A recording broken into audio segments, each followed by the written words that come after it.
CM Bhupendra Patel બોલી રહ્યા છે, નિવેદન આપી રહ્યા છે હોળીના પર્વને લઈને. સાંભળીએ. વિજય માનવામાં આવે છે. આજનો જે પર્વ છે ભક્ત પ્રહલાદને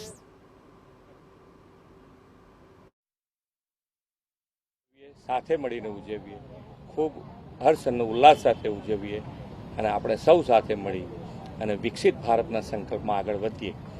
એ જ. Thank you.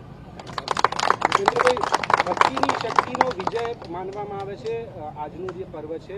ભક્ત પ્રહલાદને મોટાભાગના લોકો જે રીતે માને છે, અસત્યની શક્તિની સામે સત્યની શક્તિ, ભક્તિની શક્તિનો વિજય.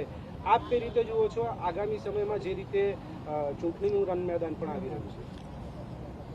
ચૂંટણીના મેદાનમાં પણ હોય કે ગમે ત્યાં હોય, હંમેશા સત્યનો વિજય એ આપણી સંસ્કૃતિ છે અને સત્ય પ્રમાણે આગળ વધીએ એટલે વિજય થતો જ હોય છે.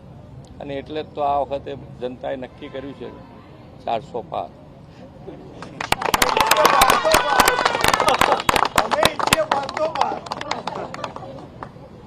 Thank you. Very well. દીકરીને લાવો સાહેબ જોડે. દીકરીને લાવો સાહેબ જોડે.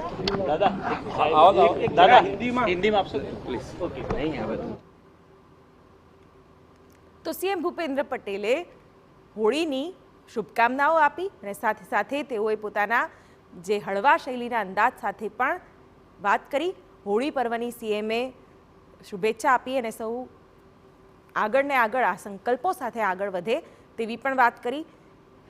સાથે સાથે તેઓએ 400 પાર બેઠકોને લઈને પણ ક્યાંક જનતા પર વિશ્વાસ વ્યક્ત કરતું પણ નિવેદન આપ્યું હતું. આ દ્રશ્યો જોઈ શકાય છે કે જ્યાં હોળી પર્વની ઉજવણી અને તેમાં રાજ્યના સીએમ ભૂપેન્દ્ર પટેલે આ અંગે શુભકામના સંદેશ પણ આપ્યો.